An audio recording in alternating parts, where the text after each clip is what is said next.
Voyager Digital files for Chapter 11 bankruptcy protection just days after the broker suspended withdrawals on the platform. CEO Stephen Ehrlich tweeted, "We strongly believe in the future of the industry, but the prolonged volatility in the crypto markets and the default of Three Arrows Capital require us to take this decisive action." Jim, it seems like we get a story similar to this one way or another. Yeah, I'm looking at the bankruptcy filing, Voyager Digital in the Southern District, and they list Alameda Research for $75 million. Now that again is Sam the Bankman-Fried, Sam as a creditor. As a creditor. But when you go over a filing from earlier in June, we see that Alameda gave them a $200 million credit facility, and that's made up of actual dollars plus a stable coin, but then plus 15,000 Bitcoin at the moment. And that was worth, together, the package is $500 million. What we don't know, now maybe we have to presume that the number in the filing is right, that they paid some of it back. That they paid some of it back. Right. We don't know. No. Because if Sam Bankman-Fried is out $500 million. That's a real number. That's a real number. Exactly. I'm glad. Yes. He doesn't seem that worried, Sam. No, he seems very confident. Yes. What, you mean like if he had a haircut and put on a tie, would he be worried? No. But here's what I think is very interesting. This Three Arrows is beginning to feel very long-term capital-like. 3 Arrows is a different bankruptcy that you're referring to. Right, but I'm saying this, how many were they into?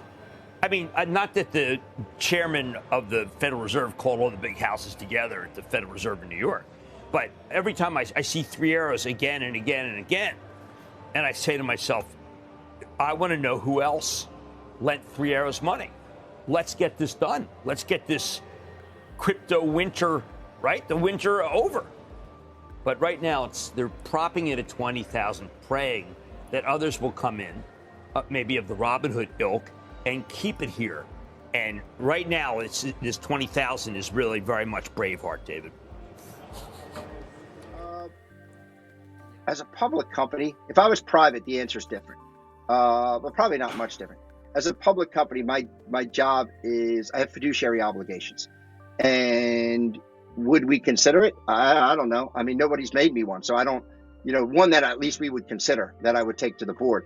It'd have to be in front of me.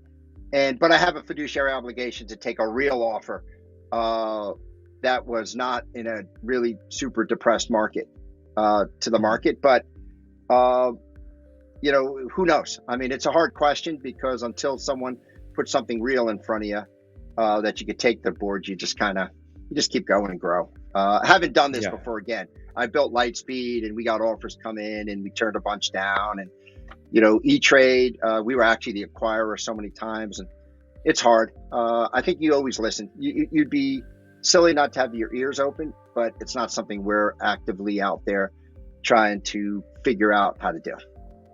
Makes sense. Yeah. In terms of Coinify, how much growth do you see in that segment of your business over the coming years? And what changes can we see to the brand, maybe some implementations with Voyager and Coinify, things like that? Coinify has two distinct parts of their business. One is they do a lot of widgets into self-custodial wallets around the globe. And they have a lot of clients that way. And that will probably always stay Coinify. So not to confuse those folks that are using those self-custodial wallets. But then the payment side will be rebranded Voyager. Tim Munn just came on board. I've known Tim 20 years. He's a SaaS enterprise salesman to pay, to work on getting it into more PSPs and into places like Shopify and Checkout and those places to embed the Voyager crypto mechanism and payment structure. So you'll see it. UCO is close. They're doing some work building to our API. That's be one of the bigger merchants to start off with. But we have some bigger companies that are talking to us too about the payment side. Interesting. So would you keep this separate, or would it be a Voyager payment terminal, maybe something like Square has, or is it separate? Wouldn't be a terminal because we don't think we need a terminal. We think we could embed the QR codes into websites relatively easy. If you're a merchant and you want to accept crypto, you can embed our API in the QR code. I could take my phone and be like, ding, There's a QR code, send them, make the payment. And we think the same thing could happen in some of the payment terminals, like the Vodafone and some of the other ones that you do. We can embed the QR code into it. When you go to pay, you say crypto, then the QR code comes, you take your phone and you do it. And that's how you would pay. Okay, so it's more of like you guys would take care of the crypto side of things and implement into the existing, USD, CAD options. The debit card is, the first real time you're actually using crypto to make payments. Most people make you do a prepaid card. We're not prepaying, and that's what makes it so interesting and why we took a different tact with the debit card. You're going to hold the USDC. It's the same thing. We think the payment rails for us, the traditional rails, we want to be in that business. We want to be in the business of letting people use their crypto for payment. And if you get a merchant on our system and you have a Voyager account, then we don't even have to do it. We don't have to do it on the blockchain and save some of those fees too. And that's where we think the real value is long term. It's just going to take a few years to get there. Okay, so, I heard this. Mike had a conference. I think he stepped in for you like a week or two ago or something. But one of the things he mentioned is that, the reason Canada specifically is taking so long in terms of regulation is because you guys have so many other products and you guys aren't just a platform with 5-10 tokens. It's a fully fledged ecosystem. With, I asked you the question. You're up there, right? I mean, do you want me to just come with like the Wealth Simple 2 coins or the Coinberry 8 coins and that's it with no earn product or anything like that? I know the answer to that question. It's like, there's no differentiation. Why be there? We want to be in Canada with our product. We want to be in Europe with our product, not with a watered down version of our product. That's not our goal. That's not Voyager. And so we're working hard with the regulators, the OSC, to get those approvals rather than, I'm sure if we said we were just going to offer Bitcoin, Ethereum, Litecoin, Bitcoin Cash, and Ripple, because Ripple I think is good up by you because everything has to go through a broker dealer anyway.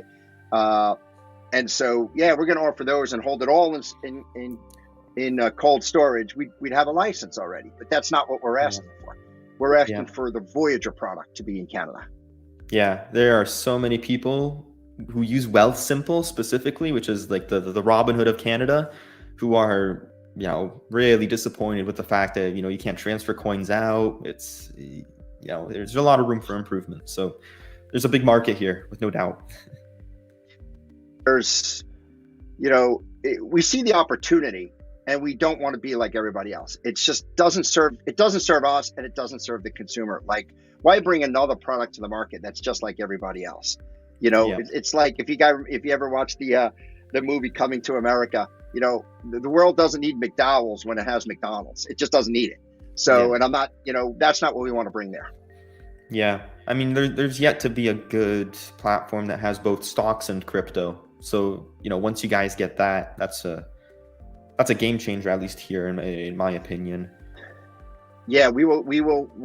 I mean, we're not that far away. We had a long call with our buddies at Market Rebellion, and they're doing a heck of a job. Dirk and Dom and Eric over there are doing a heck of a job building this out. And, with the clearing firm, we've got the exact approval of the way I want to move money, which will reinvent the way people do equity trading. It's no doubt about it. It's going to change the way people trade equities in the U.S. No doubt about it.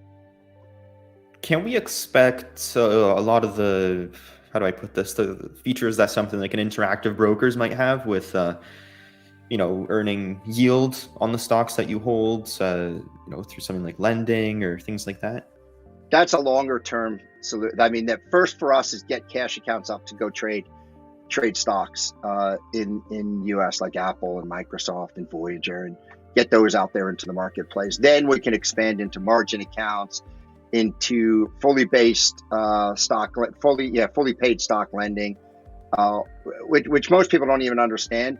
That if you go to certain brokers in the U.S. right now, TradeStation being one of them, if you go hold crypto in a cash account at TradeStation today, they're lending your securities out. and making money on it, and you're not getting anything back. So that's a crime. And I think you need to we think that, again, more value has got to get back to the customer. So when we're ready to launch and expand the product on the equities, we'll have more value back to the consumer.